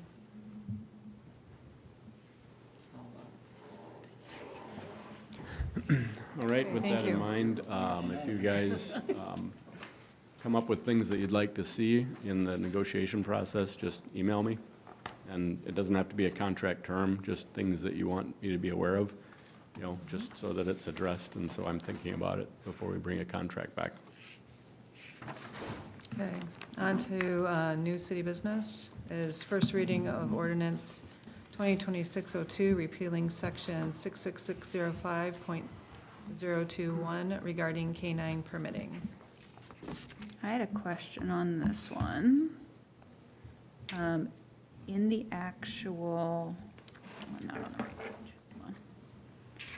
In the fee schedule, we still have one for dangerous dog. Yeah, I had the same question. Okay, so how are we determining what that is, when that gets charged, et cetera? Because we don't, if we've taken away the entire dog thing, No. where does that fall? Do you want to explain it, Alan, or should I? Why don't you? I talk too much. Yeah, I'll just jump out and say that this is just the general permit, and so that was the request, is to get rid of that. Dangerous dog, potentially dangerous dog, those are state designations, and so those are usually given, in fact, they are given by the sheriff's deputies. So when there's a bite incident and the sheriff determines that it's not the fault of the person that got bit or the animal that got bit, they will hand them, and they will actually mail them a designation of potentially dangerous. And so that triggers the requirements of registering with the city, that sort of thing, and some other things that aren't pertinent to this. And so if we have to maintain that registry, then this is the fee to do that, as opposed to just a general permit program. And the is what we're sheriff eliminating. notifies us of said dogs that have been, because I know we don't base it on breed, because we did take that out. It's always based on incident. I'm dealing with an appeal, because I mean, the state law allows you to have an appeal of that too. So if you don't think Fluffy could possibly have done that, you can actually appeal the designation. Okay. So I'm involved in one of those right now, and people love their dogs. So of course, they can't believe that Fluffy would do that. But Okay.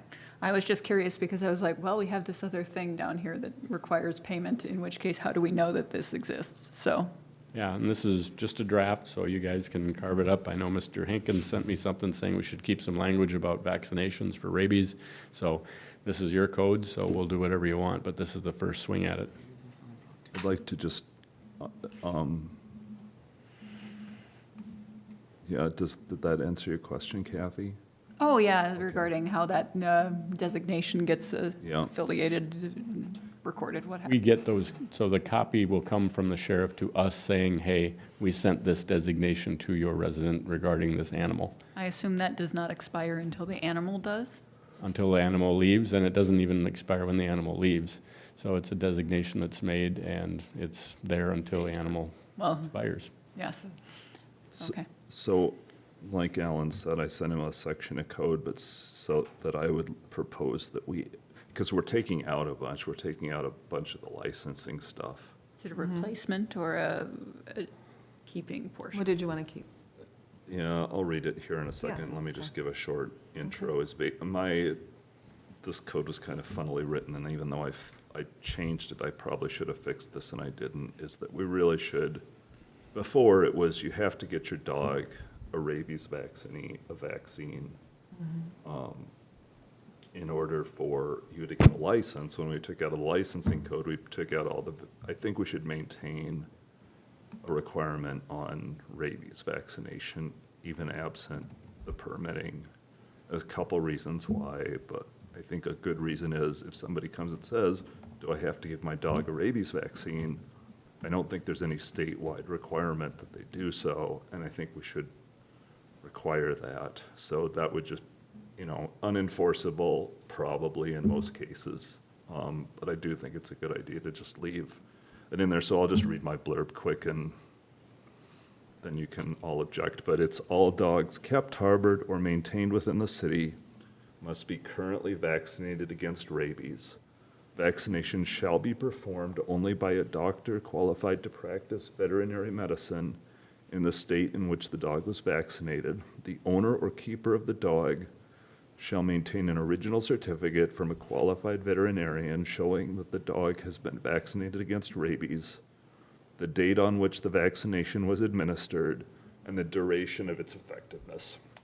This certificate must be presented upon request by a city official or law enforcement officer. Violation of this requirement shall constitute a misdemeanor. So that was what I was hoping to add. And I don't have any problem with the first reading tonight or anything. I just think it's a good idea to just leave that in there, so.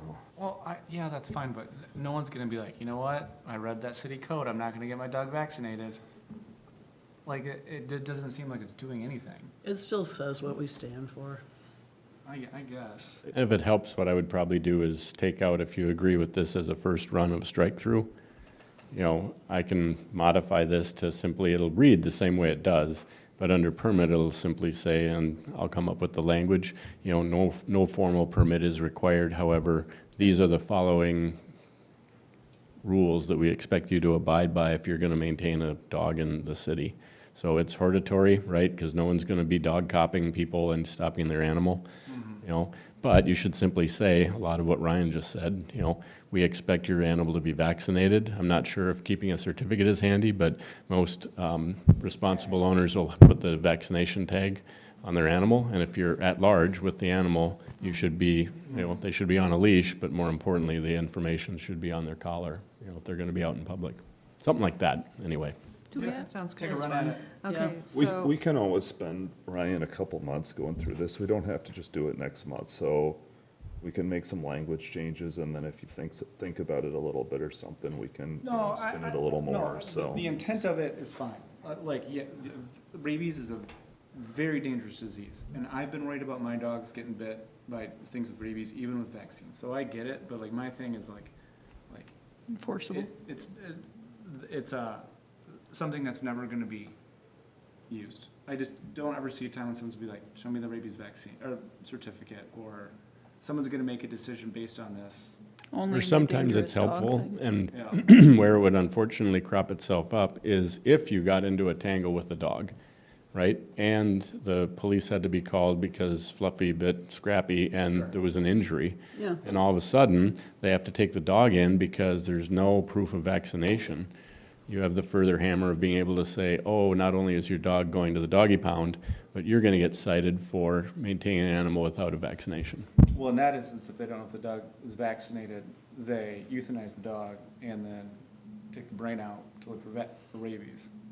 They wouldn't normally do that as a first blush, but I mean, if it was like a stray dog and Oh, if it was a stray, I Or mean, a dog that they couldn't find the owner or whatever, and they weren't sure it had rabies. different protocols for that, but I mean, they're gonna, if a stray gets found and taken in by animal control, it'll get taken to a pet hospital, and if it's not euthanized for whatever reason, it'll be inoculated, it'll be spayed, neutered, that sort of thing, so before it's Just, released. my libertarian was coming out, it's fine. Okay, so B is vote to adopt.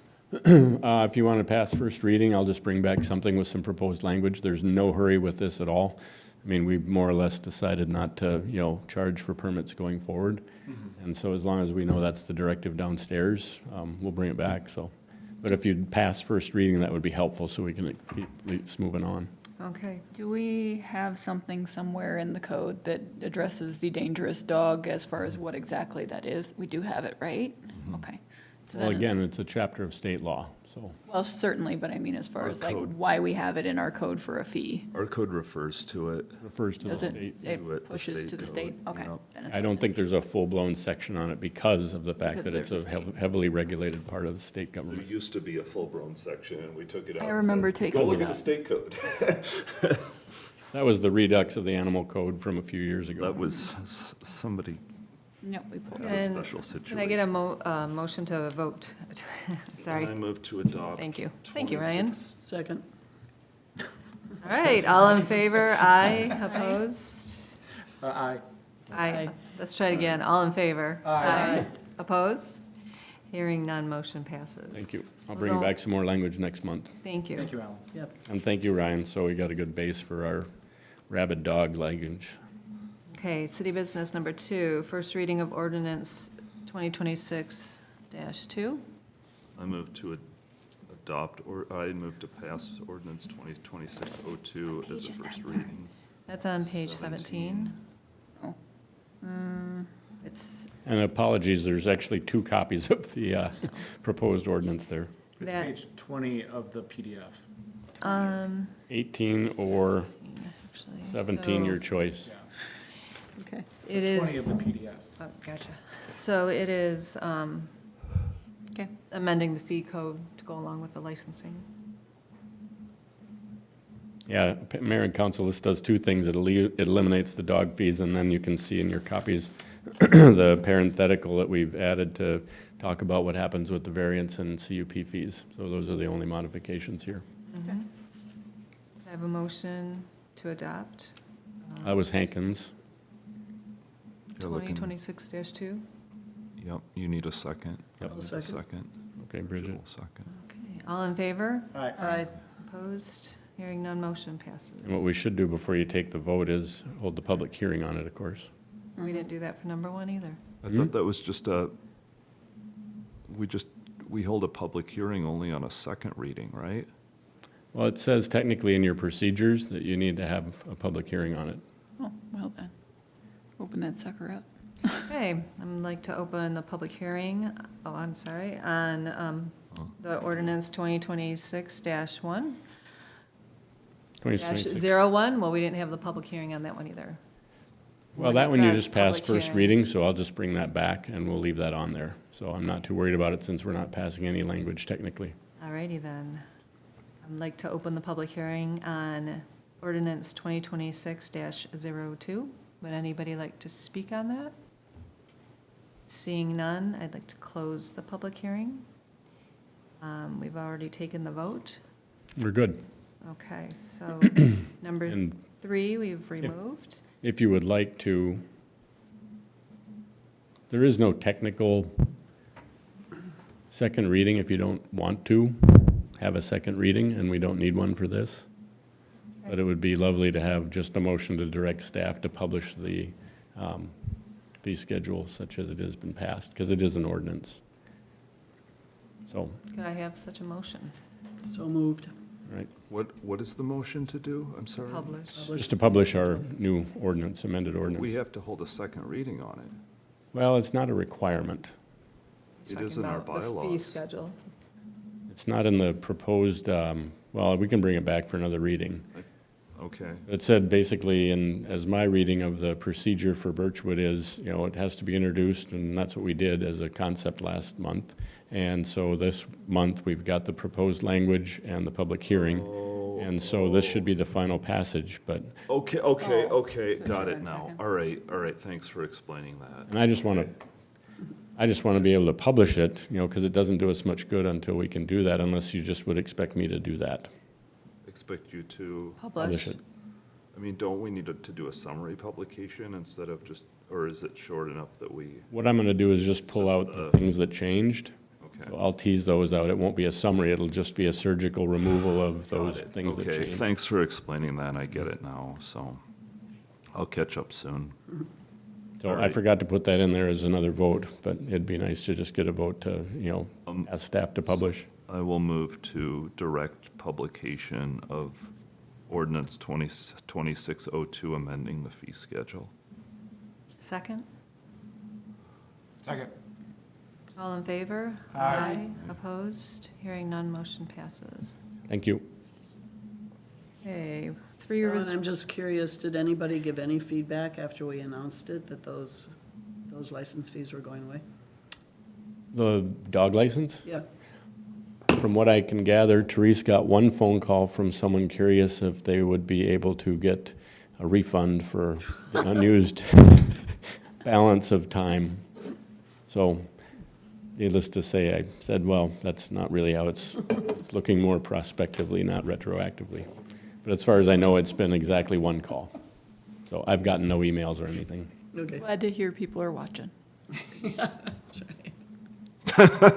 Okay, on to number 4, which is consideration and approval of bid for street striping.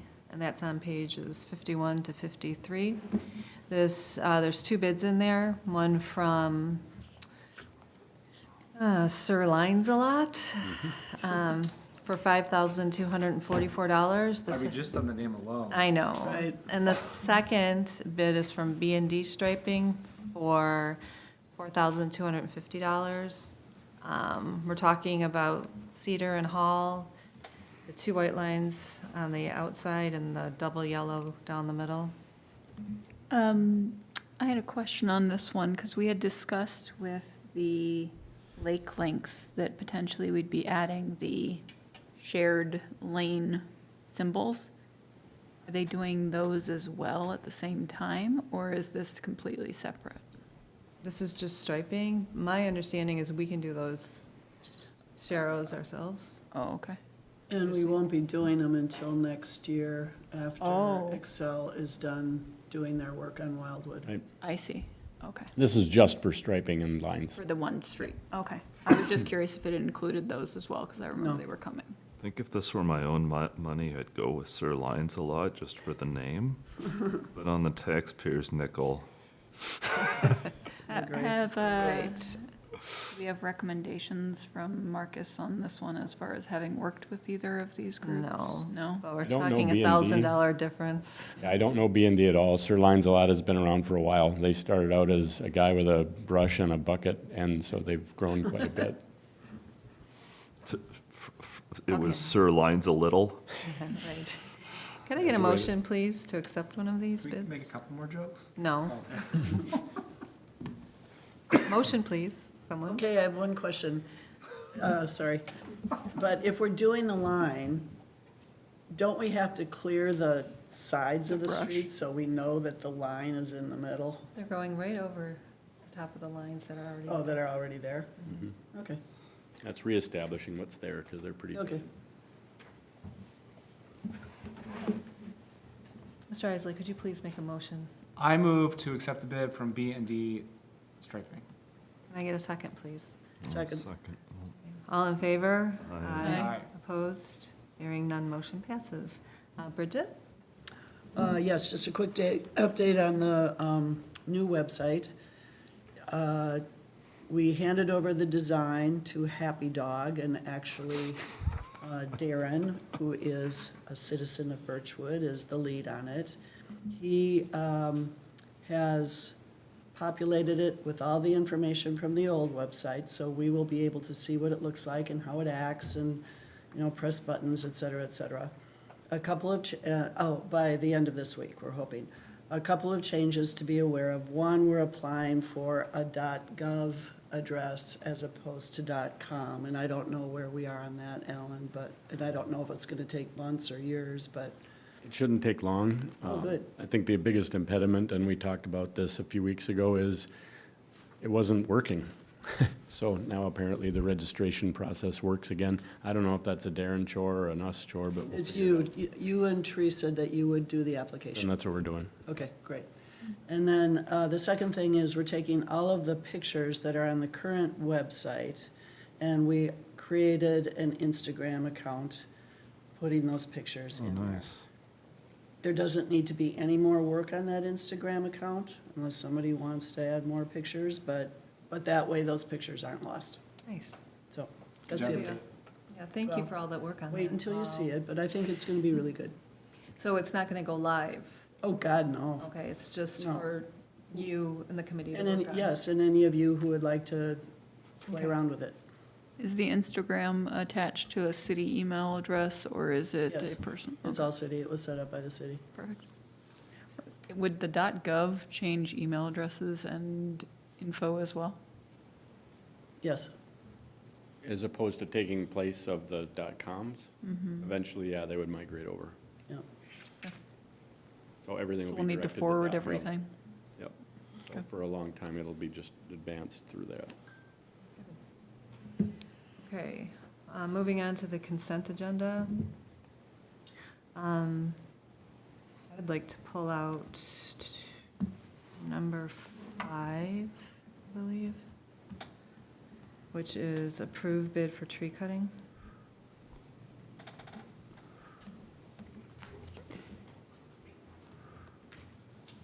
Would anybody else like to pull something out?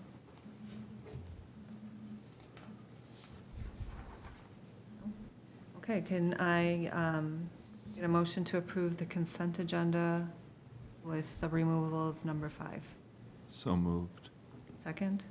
Second. All in favor? Aye. If you would go to page, 62. is it 62? Thank you, Alan. You'll see the second bid from Woodchuck for $2,700. It's on 64. Could you talk a little bit about that, Alan? It's the next page, Ryan. I get, 60, is what, that starts with estimate? Yes. Yeah, okay. Page 65 in the packet. So the original, the PDF. the estimate before is 18,000, and that is to take down, boy, I can't remember, I counted all those trees, but it's more than 15. I know it numbers out at 15, but there's multiple trees at different sites. So anyway, that, I have no trouble with that bid, but the second one is 2,700. These two trees are in Polly's Park. So we had talked about getting that grant. Remember the grant that we got for Polly's Park for $30,000 to remove and replace trees? Yep. That has been funded again, so that work will be happening this winter. I don't know if we want to go ahead and remove these trees, even though they are in the park, or if we want to wait. What's your thought? You've talked to Tyler from Woodchuck about it, and Yeah, Mayor and Council, as you can see from the estimate, they're called diseased green ash, and that was being generous because they're dead green ash. So they've been dead for a while. They're larger trees, as you can see from the circumference there. There wasn't a clear indication from Tyler that they were an imminent concern or they weren't danger trees. Like, you know, you live in Birchwood, you know danger trees when you see them. So these are all tall, upright trees, and they're protected basically by what's around from weird shears and things like that. So I don't think they're going anywhere. The homeowner has written in and has been, who lives adjacent to them. In fact, they kind of ring the property that they have, and that's what made us aware of them and got it on our radar a little bit more than just Polly's Park trees, was simply because they were concerned about their house. And so I took Tyler out there to get a bid for what those would cost. I don't know if they're on the inventory for Polly's Park trees for the DNR grant. If they are, I guess the question would become, can we pay that and pay ourselves back would be my question, right? Can we use that money? I don't know. yeah, I don't think that, Probably not. no. But One thing that Tyler said about doing them now, and I would think that we could probably, apply that money or, spend it on a different set of trees later through the grant, or do more work in Polly's Park, but he said because of the grade and where those trees sit, it might be a good idea to do them not in the winter, just because of that. So just something to FYI, because I went out there with Tyler myself, and we stomped around and looked at them. So. I just wanted to make you aware of that in case anybody had an objection. Because of the size of those trees, I assume that requires the crane and such as well, or not quite? Probably not a crane. You can get these smaller little spider lifts that can go up in there. Okay. If it's really tight, they'll just send some climbers up to lop it down, but it won't be a full crane truck.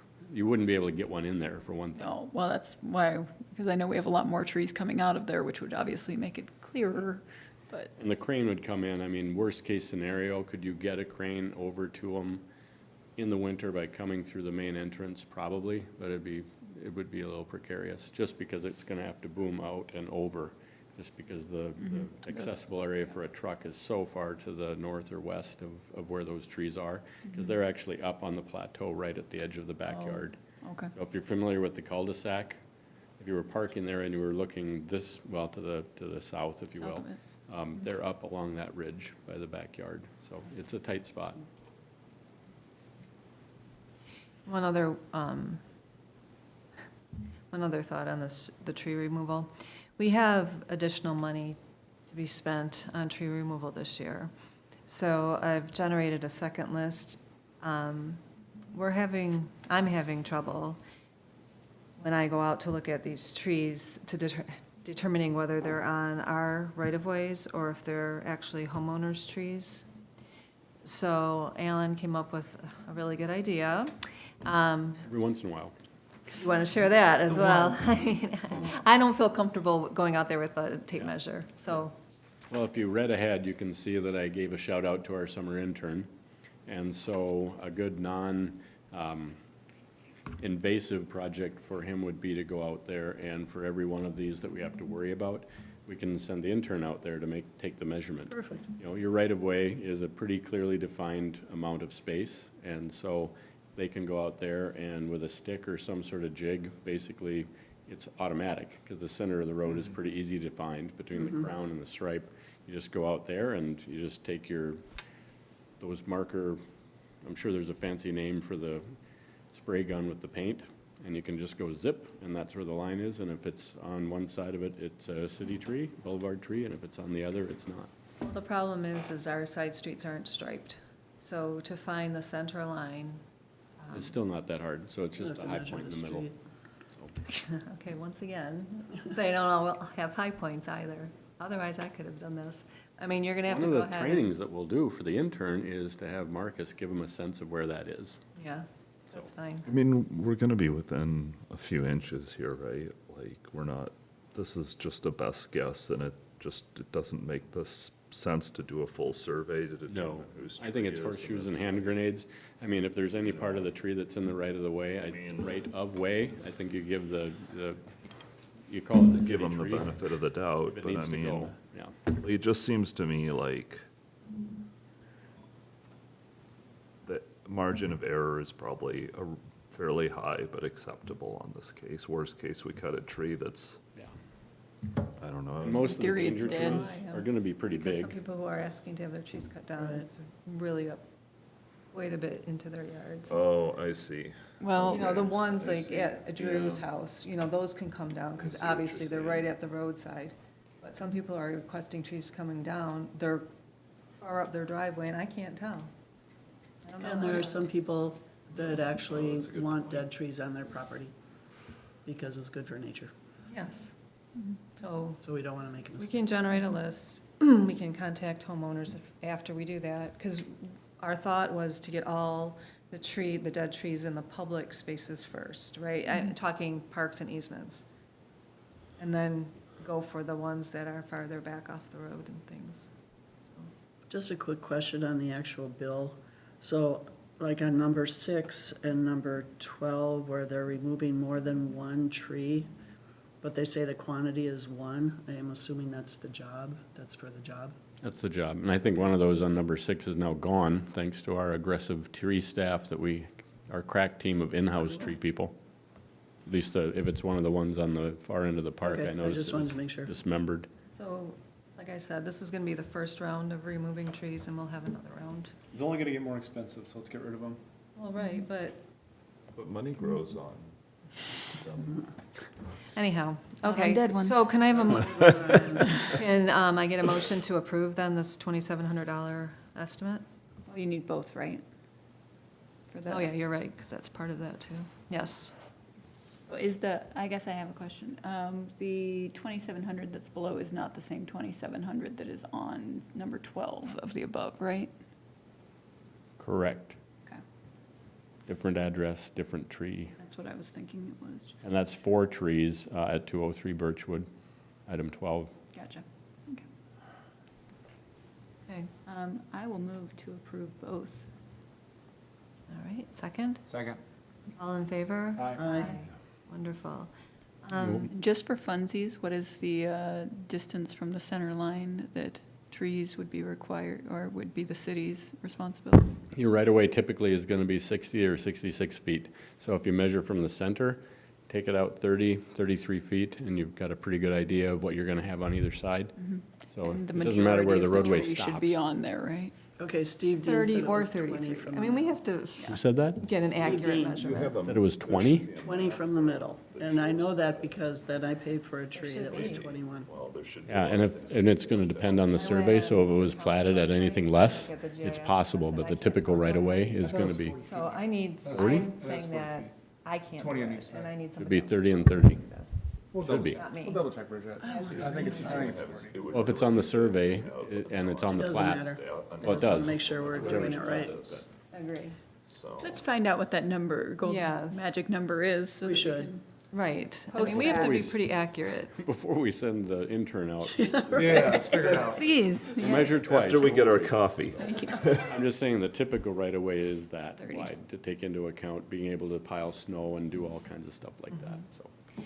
I do have an announcement to add. And Jen, before you move on, can I Yes. call that a not-to-exceed approval for that money?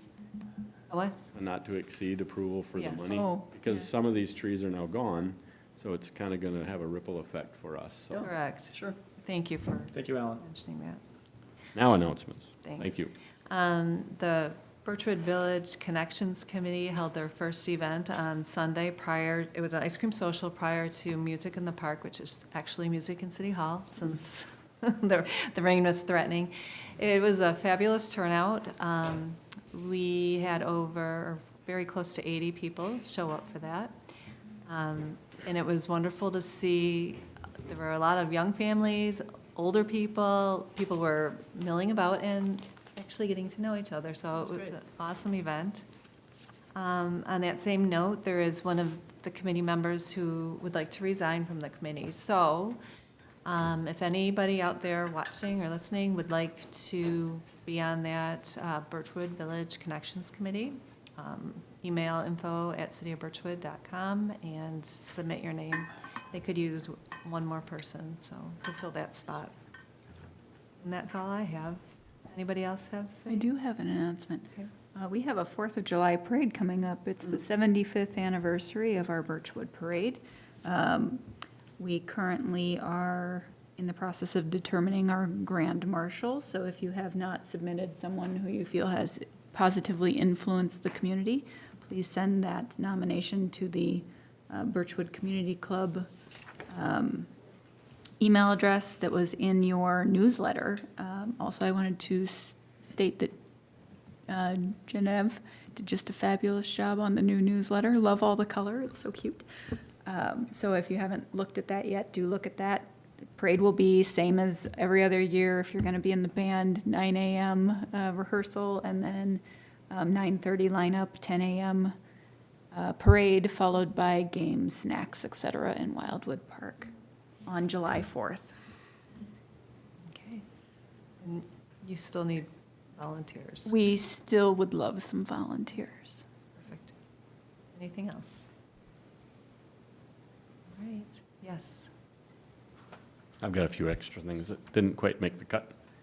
In no particular order, well, kind of in a particular order, I have an intern opportunity for us. So this is a gentleman that came to us by way of the Washington County CDA, and they were approached by this gentleman who actually lives in Lakeland, and he's just finished his graduate degree in urban planning, and I actually just talked to him today. Super bright, young fella, as we say, and so I said I couldn't really promise any sort of paid internship here, but he's very interested in basically all things city planning and zoning, and very passionate about equal housing, fair housing, that sort of thing.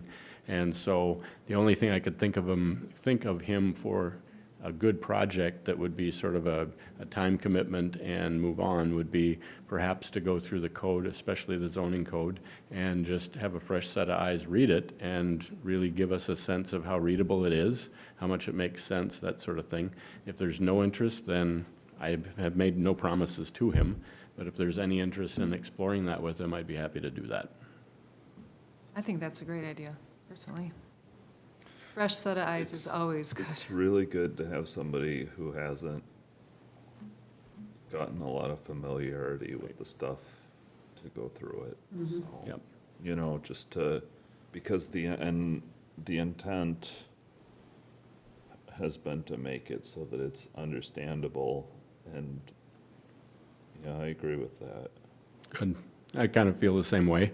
You know, it's hard for us. I'm not going to say we're all jaded, but we're all sort of either used to it or not used to it because we've never had to be subject to it.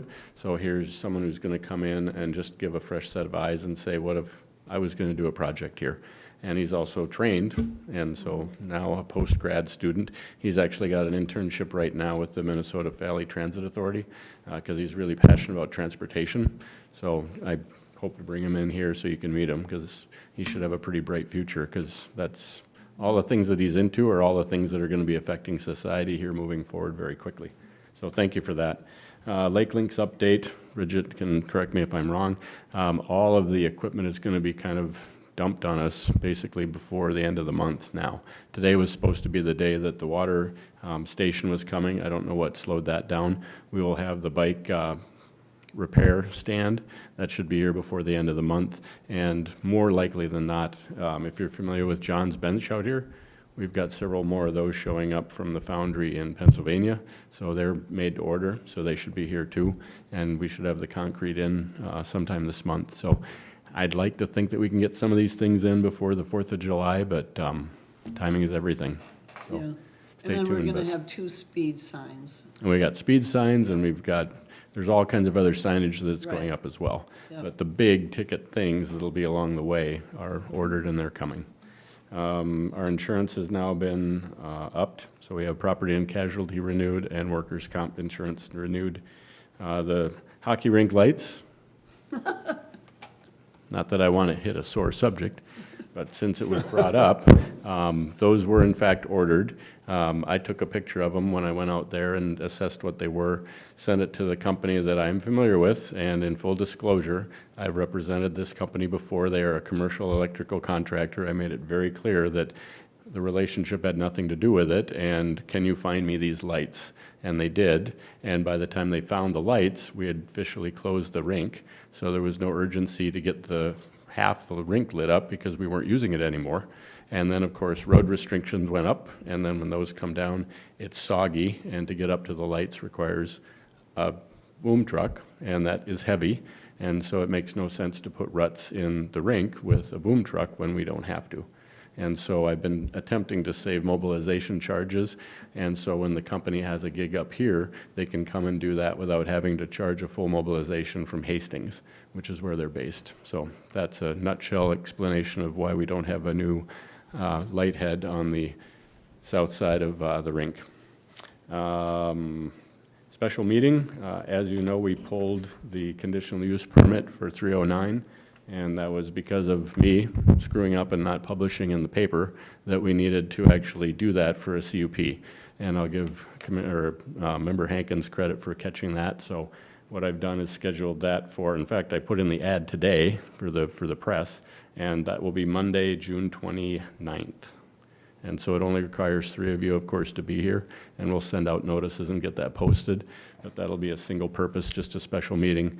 There's no drama there. If you read through your packet, it's a pretty straightforward request, but we wouldn't want to get it called back for want of that. So we had the public hearing, so to speak, in front of the Planning Commission, so the community notification is already done. And, What day, I'm sorry? You said the what? 29. the 29th. 29th. Yep. What time?